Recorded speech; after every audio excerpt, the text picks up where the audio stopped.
శుక్లాంబరధరం విష్ణుం శశివర్ణం చతుర్భుజం ప్రసన్నవదనం ఛాయేత్ సర్వవిఘ్నోపశాంతయే. ఇప్పుడు ఆనందమును ప్రసాదించినది, పాపములను నాశనం చేయనది మరొక వ్రతం చెప్పెదను. దీని పేరు అగ్ర్యానందకరి వ్రతము. ఆషాఢ శుక్ల తృతీయా తిథి బ్రహ్మర్షం మాఘ హస్త మూల నక్షత్రం కలిసి వచ్చినప్పుడు ఈ వ్రతం చేయవలెను. ఆనాడు దర్భలో గంధము కలిపిన నీటిలో స్నానం చేయవలెను. తెల్లని వస్త్రములు మాలలు ధరించి గంధమును లేపనం చేసుకుని భక్తితో భవానిని మహాదేవుని తెల్లని సుగంధ పుష్పములతో అర్చించవలెను. వీరిని ఒక ఆసనంపై కూర్చుండబెట్టి ఈ విధంగా స్తుతించవలెను. వాసుదేవికి శంకరునికి నా నమస్కారములు అని చెప్పి పాదములను పూజించవలను. శోక వినాశనికి మానదకు నా నమస్కారములు అని చెప్పి జంఘములను పూజించవలను.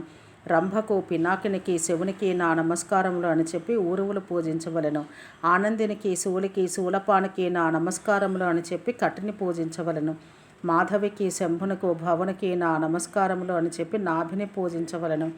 ఆనందకారిణి చంద్రుని ధరించిన శివునికి నా నమస్కారములు అని చెప్పి స్తనములను పూజించవలను. ఉత్కంఠని నీలకంఠ హర నా నమస్కారములను చెప్పి కంఠమును పూజించవలను. పరిరంభనికి నృత్యప్రియుడైన హరునికి నా నమస్కారములను చెప్పి బాహువులు పూజించవలను. కరా ఉత్పలధారిణి రుద్ర జగత్ప్రభునకు నా నమస్కారములను చెప్పి చేతులు పూజించవలను. విలాసిని వృషభాయ నీకు నా నమస్కారములను చెప్పి ముఖమును పూజించవలను. స్మరణీయ విశ్వవక్త్ర నీకు నా నమస్కారములను చెప్పి స్మితమును పూజించవలను. మందారవాసిని త్రిశూలధారి అయిన విశ్వప్రకాశకునికి నా నమస్కారములను చెప్పి కన్నులు పూజించవలను. నృత్యప్రియ పాశశూలి శంభో నీకు నా నమస్కారములు అని చెప్పి కనుబొమ్మలు పూజించవలను. ఇంద్రానికి వృషభవాహనునికి నా నమస్కారములు అని చెప్పి లలాటమును పూజించవలను. విశ్వమునకు కాయము భుజము పాదములకు ముఖము అయిన పార్వతీ పరమేశ్వరులకు నా నమస్కారము, వారు నా యందు ప్రసన్నులగుదురుగాక అని చెప్పి నమస్కరించవలను. ఈ విధంగా పార్వతీ పరమేశ్వరులను విధి విధానంగా పూజించి పద్మములను అనేక వర్ణపొన్నుతో రచించవలను. అలాగే శంఖచక్రములను స్వస్తికంతో కూడి రచించవలను. అందులో ఎన్ని రేణువులున్నవో అన్ని వేల సంవత్సరముల అతడు శివలోకంలో గౌరవించబడను. తన శక్తి అనుసారం బంగారంతో పాటు 4 పాత్రల నెయ్యిని జలపాత్రను బ్రాహ్మణునికి దానమియ్యవలను. ఈ విధంగా ప్రతి పక్షం నందు 4 నెలల పాటు చేయవలను. ఆ తర్వాత మార్గశీర్షం మొదలు 4 నెలల పాటు ప్రతి పక్షమందు 4 పాత్రల నెయ్యిని 4 పాత్రల నువ్వులను నీటి పాత్రతో ఇవ్వవలను. అలాగే గంధోదకమును పుష్పోదకమును చందన కుంకుమోదకము పెరుగు పాలు గోవు కొమ్మల నుంచి జారిన నీటిని కృష్ణచూర్ణంతో కలిపిన తామరపూల నీటిని వట్టివేరు నీళ్ళు యవలపిండి నీరు మేఘజలము తిలోదకమును కూడా సమర్పించవలను. మార్గశిరాది మాసములలో 2 పక్షములందు ఇలా చేయవలను. పూజ చేయుటకు తెల్లని పుష్పములు శ్రేష్టమైనవి. దానమిచ్చినప్పుడు గౌరీదేవి నా యందు ప్రసన్నురాలై నా పాపములను నాశనం చేయునుగాక. లలితాదేవి నాకు సౌభాగ్యములను ప్రసాదించుగాక. భవానీ సర్వసిద్ధులను ప్రసాదించుగాక అని చెప్పవలను. సంవత్సరాంతంలో బెల్లము కుంకుమ ఉప్పు చందనములతో కుండను బంగారు తామర పువ్వులతో బంగారు వస్తువులు చెరుకు పండ్లు పరుపు దిండులతో శయ్యను బ్రాహ్మణ దంపతులకు గౌరీదేవి మా యందు ప్రసన్నురాలగుగాక అని చెప్పి దానమివ్వవలను. ఈ విధంగా చేసినవాడు ఆత్మానందకర ఫలమును పొందును. ఈ విధంగా చేసినవాడు అతి కష్టమైన రుద్రలోకమును పొందును. దీన్ని విన్నవాడు చెప్పువాడు కల్పకాలం స్వర్గంలో వసించును. శంకరుడు పలికెను. ఈ విధంగా వ్రతం చేసిన స్త్రీని సావిత్రి కానీ ఆమె శాపం కానీ ఏమీ చేయలేదు. ఆమె త్రిలోక సుందరి అగును, భయపడవద్దు. గాయత్రిని ప్రసన్నురాలను చేసుకోవలను. సావిత్రిని నేను బ్రహ్మ విష్ణువు కూడా గౌరవింతుము. నేను బ్రహ్మలోకమునకు వెళ్ళెదను. సుందరి నీవు ఇక్కడ ఉండు. ఈ విధంగా పలికి శివుడు బ్రహ్మలోకమునకు వెళ్ళెను. పార్వతీదేవి కృతయుగమంతా అక్కడే నివసించెను. ఆ యజ్ఞమందు అగ్నిదేవుడు హవిస్సులను తీసుకువెళ్ళి దేవతలందరికీ ఇచ్చి 3 లోకములను ప్రసన్నం చేసెను. అప్పుడు రుద్రుడు విష్ణువుతో గౌరీదేవి చేసిన ధర్మములను సరస్వతి వ్రత వైభవమును చెప్పవలయును అని పలకగా విష్ణువు సాదరంగా ఇట్లా పలికెను. శంకర, ఇప్పుడు ఆ ధర్మమును నేను చెప్పను. ఓ దేవోత్తమ, పూర్వం నీవు చెప్పిన నా మహత్యమును ఇప్పుడు చెప్పుము. దీనివల్ల పాపములు నశించును, నీవు పునీతుడు వగుదువు. భీష్ముడు పలికెను. ఓ మునీంద్ర, ఏ వ్రతం ఆచరించడం వలన మధురమైన స్వరం కలుగును.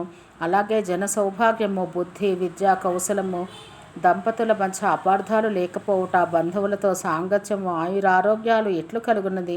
పులస్సుడు పలికెను. రాజా, చక్కగా అడిగావు. వ్రతం చేయనాడు ముందు సరస్వతీదేవి స్తవం చేసి ఆపై ఆరంభించవలను. లేదా భానువారం నా గ్రహ తారాది బలం అనుకూలంగా ఉన్నప్పుడు బ్రాహ్మణులకు పాయసంతో విందు చేయవలను.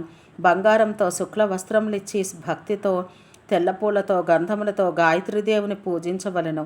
అమ్మ, భగవంతుడు బ్రహ్మలోక పితామహుడు నిన్ను విడవకుండానట్లు నీవు మాతో ఉండి మాకు వరధాత్రి వగము. దేవి, వేదశాస్త్ర ధర్మములు నృత్య గీతాధికము ఏమాత్రము నీతో విడవకుండానట్లు దేవి మాకు వరధాత్రి వగము. అలా సర్వసిద్ధులు మాకు కలుగుగాక. లక్ష్మి, మీధ, ధర, పుష్టి, గౌరీ, తుష్టి, జయమతి అను ఈ 8 మూర్తులతో సరస్వతీది నీవు నన్ను రక్షించము అని వీణను, కమలమును, కమండలమును చేపట్టిన గాయత్రిని తెల్లని పూలతో అక్షతలతో భక్తితో పూజించి చక్కగా సాయం ప్రాతకాలం మౌనవ్రతంతో పూజ చేసి ప్రతిపక్షమందు పంచమి నాడు శోభనమైన గోవును 4 మానికలు బియ్యము నేతిపాత్ర పాయసంతో పాలతో బంగారము గాయత్రి ప్రీతి చెందునుగాక అని చెప్పి బ్రాహ్మణునికి ఇవ్వవలెను. సంధ్యా సమయం మౌనవ్రతం ఉనవలెను. 13 నెలలు రాత్రి భోజనం చేయరాదు. వ్రత సమాప్తి యందు తెల్లని బియ్యం భోజనం పెట్టవలను. దివ్యమైన చాందిని, చందనము, పట్టు వస్త్రములు, దధ్యోదరము, పిండి వంటలు ఇవ్వవలను. పిదప ఉపదేశకుని కూడా భక్తితో గంధ వస్త్ర మాల్యాదులతో పూజించవలను. ఇలా సారస్వతమని ఈ వ్రతం చేసినవాడు సరస్వతీ ప్రసాదం వలన బ్రహ్మలోకమందును స్త్రీ అయినను ఈ ఫలమందును 10,000 కల్పములు బ్రహ్మలోకమున సుఖించును. ఇది విన్నవాడు కూడా 30,000 సంవత్సరంలో దేవలోకమున సుఖంగా వసింతును. అధ్యాయం 23. వేశ్యావ్రత కథనము. భీష్ముడు పలికెను. విప్రేంద్ర, పూర్వం రుద్రుడు చెప్పినట్టు వైష్ణవ ధర్మములను వాటి ఫలములను చెప్పవలను. పులస్త్యుడు పలికెను. పూర్వం రథంతర కల్పంలో మందర పర్వతంపై వసించుచున్న త్రిశూలధారి అయిన శివుని వద్దకు బ్రహ్మ వచ్చి ఇలా అడిగెను. లోకంలోని మానవులు కొంచెం ప్రయత్నంతో అనంతమైన ఐశ్వర్యంను, ఆరోగ్యంను ఎట్లు పొందుతారో అధోక్షజుని అనుగ్రహం వలన కొంచెం తపస్సు కూడా అనంతమైన ఫలములనిచ్చు జ్ఞానం ఏది అని మహాదేవుని బ్రహ్మదేవుడు అడగగా ఉమాపతి ఆనందంతో ఇలా పలికెను. ఈశ్వరుడు పలికెను. ఈ రథాంతర కల్పమునకు 20వ కల్పమొక వారాహ కల్పంలో 7వదైన వైవస్వత మన్వంతరంలో 27వ ద్వాపరయుగంలో వాసుదేవుడైన జనార్దనుడు భూభారం తగ్గించుటకు కృష్ణద్వైపాయనునిగా, రోహిణీపుత్రునిగా మరియు కేశవునిగా 3 రూపములలో అవతరించు ఆ కృష్ణుని కంసారి, కేశీమథన, కేశవ, క్లేశనాశన అని పిలిచెదరు. కృష్ణుని నివాసం కొరకు కృష్ణుని ఆజ్ఞగా త్వాష్ట ద్వారకాపట్టణం నిర్మించును. ఇప్పుడు ఈ నగరం పేరు కుశస్థలి. ఒకప్పుడు ఆ ద్వారకయందు కొలువు తీరి కూర్చుండి భార్యలతో వృష్ణివంశులకు పండితులతో దక్షిణలుగా సమృద్ధిగా ఇచ్చుచు యజ్ఞములు జరుగుచు కురువంశరాజులతో దేవగంధర్వులతో కూడా కైటభారి ధర్మ సంబంధమైన కథలు జరుగుచుండా భీమసేనునితో కొలువు తీరి నీవడిగిన ధర్మానికి వేరు దృష్టితో వివరణ చెప్పగలడు. అప్పుడు భీముడు కూడా ఆయన చెప్పిన ధర్మమును ఆచరణలో పెట్టును. ఆ ధర్మానికి పాండవ కుమారుడు మహాబలుండగు భీముడు ప్రవర్తకుడగను. ఉదరమందు వృకహ గలవాడు కావున వృకోదరుడు అనబడును. అగ్నియు భీముడు ఇద్దరు పరస్పరం మాట్లాడుకొందురు. భీముడు 10,000 ఏనుగుల బలం కలవాడు. అన్ని వ్రతముల కంటే ఇదే అతనికి ఉత్తమ వ్రతమయ్యను.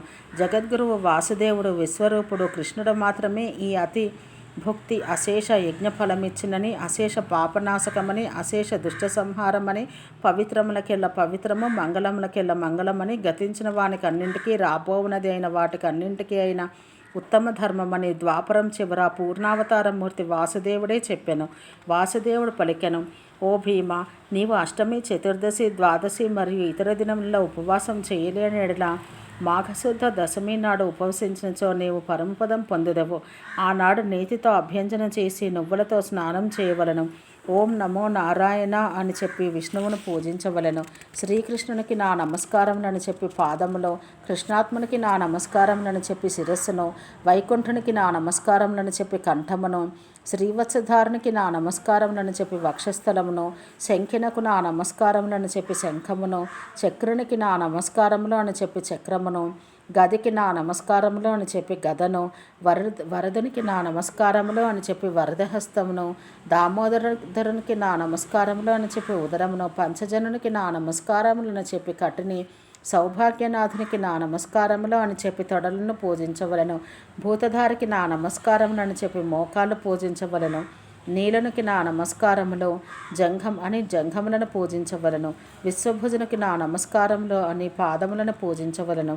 దేవికి నా నమస్కారంలో, శాంతికి నా నమస్కారంలో, లక్ష్మికి నా నమస్కారంలో, శ్రీకి నా నమస్కారంలో, తుష్టికి నా నమస్కారంలో, పుష్టికి నా నమస్కారంలో, ధృతికి నా నమస్కారంలో, వ్యష్టికి నా నమస్కారములో, ఆ తర్వాత గరుడుని ఇలా పూజించవలను. విహంగనాథునికి నా నమస్కారంలో, వాయువేగునికి నా నమస్కారములో, పక్షికి నా నమస్కారములో, విషప్రమథునికి నా నమస్కారములు. ఈ విధంగా గోవిందుని, ఉమాపతిని, వినాయకుని గంధమాల ధూప దీపాదులతో భక్తితో పూజించవలను. ఆవు పాలతో కృసరము, పాయసము, నీతితో కూడా భుజించి అక్కడి నుండి మరొక చోటుకి వెళ్ళి మద్దిపుల్ల కానీ బదిరపుల్ల కానీ తీసుకుని దానితో తూర్పుగా దంతధావనం చేసుకొనవలను. సాయం సంధ్యాకాలంలో తూర్పుగానో ఉత్తరంగానో నిలిచి నమో నారాయణాయ త్వాం శరణం గతః అని పలికి ఏకాదశి నాడు ఉపవసించి కేశవుని పూజించి ఆ రాత్రి అంతయు శేషసాయి సన్నిధి నిలిచి బ్రాహ్మణోత్తములతో కూడి నేతితో విశ్వదహనుని యందు హోమములు చేసి ద్వాదశి నాడు క్షీరభోజనం చేసేదను. అది నిర్విఘ్నమగుగాక అని తలచి రాత్రి ఇతిహాస పురాణాదులు విని నేలపై పరుండవలను. మర్నాడు తెల్లవారుజామున నదికి వెళ్ళి స్నానం చేసి సంధ్యావందనం ఆచరించవలను. పితృతర్పణలు చేయవలను. శేషశయ్యపై శయనించిన హృషికేశునికి నమస్కరించి ఇంటి ముందు ఒక మంటపం ఏర్పరచవలను. ఆ మంటపము 4 హస్తముల పొడవు వెడల్పు కలిగి ఉండవలను. ఆ మంటపమునకు తోరణములు కట్టవలను. మంటపం మధ్యలో మినపగింజంత కన్నం గల కలసంనందు నీరు నింపి పైన కట్టవలను. దాని కింద కృష్ణాజనం వేసుకుని కూర్చుని ఆ రంధ్రం ద్వారా వచ్చే నీటిని తన శిరస్సుపై పడినట్లు రాత్రి అంతయు కూర్చోవలను. సమృద్ధి అయిన జలధారలకు సమృద్ధ ఫలం కలుగునని వేదవేత్తలు చెప్పుదురు. దక్షిణాన అర్ధచంద్రాకారమున, పశ్చిమమున వర్తలాకారంలో, ఉత్తరమున రావియాకు ఆకారంలో వేదికను చేయనీయవలను. విష్ణు భక్తులకు ద్విజుడు మధ్య పద్మాకారం చేయవలను. కోణమున గాని దక్షిణాన గాని చేయరాదు. విష్ణు తత్పరుడై ఆ నీటిధారను తలపై ధరించవలను. రెండవ వేదిక దేవునిపై ఏర్పరిచి దాని మధ్య పద్మమున పురుషోత్తమును నిలుపవలను. కుండమును ఒక చేతి లోతు చేసి దానికి 3 వలయాలు ఏర్పరచవలను. దాని ముఖం యోనిద్వారం వలె ఉండినట్లు చేసి అగ్నిని వ్రేల్చవలను. బ్రాహ్మణులు మంత్రం చెప్పుచుండగా ఎవలు, నేయి, నువ్వులు విష్ణుదేవత కొరకు వేయవలను. వైష్ణవ యాగం చక్కగా చేయవలను. కుండము యందు నేతిధారను, పాలధారను, నీటిధారను అర్పించవలను. నిష్పాపమున సగమండునట్టు నేతిని ధారగా పోయవలను. స్వేచ్ఛగా పాలధార, నీటిధార అవిచ్ఛిన్నంగా పడినట్లు 13 సార్లు జలకుంభంతో చేయవలను. భక్ష్యభోజ్యంనిచ్చి శుద్ధ వస్త్రములు ధరించిన విప్రుల పూజించవలను. 5 రత్నములతో కూడిన రాగి పాత్రలతో ఉత్తరముఖం చేసిన 4 బహ్వృచ్చులతో హోమం చేయవలను. యజుర్వేద పరాయణుల చేత రుద్రజాప్యము, 4 సామవేద బ్రాహ్మణుల చేత విష్ణు సంబంధి సామములో చదివింప చేయవలను. ఇట్లు 12 బ్రాహ్మణులను వస్త్రమాల్యాది లేపనాల చేత, బంగారు దారం గల అంగుళీయకాల చేత, శయ్యావస్త్రాల చేత లోభం విడిచి పూజించవలను. ఈ విధంగానే గీతములో మంగళధ్వనుల చేత రాత్రిని గడిపి ఉపాధ్యాయునికి ద్విగుణంగా ఇదంతా ఇచ్చి పూజించవలను. అటుపై పొద్దున్నే లేచి బంగారు కొమ్ము తొడుగులతో 13 ఆవులను పాలనిచ్చువాన్ని పాలు పితుకు కంచుపాత్రతో సహా ఇవ్వవలను. ఆ ఆవుల గిట్టలకు వెండి తొడుగులు ఉండవలను. వానికి గంధం అద్ది దూడలతో దానం ఇవ్వవలను. అటుపై బ్రాహ్మణులకు భక్ష్యభోజ్యంనిచ్చి నానావిధ చిత్రములతో తృప్తిని కలిగించవలను. పులుపు ఉప్పు లేని భోజనం స్వీకరించి పుత్ర భార్య సహితుడై 8 అడుగుల వెంట నడవవలను. క్లేశములు నశింపచేయి కేశవుడు ప్రీతి చెందుగాక అని గురువు ఆజ్ఞతో గోవులను, శయ్యలను, వస్త్రములను వారి వారి ఇళ్లకు చేర్చవలను.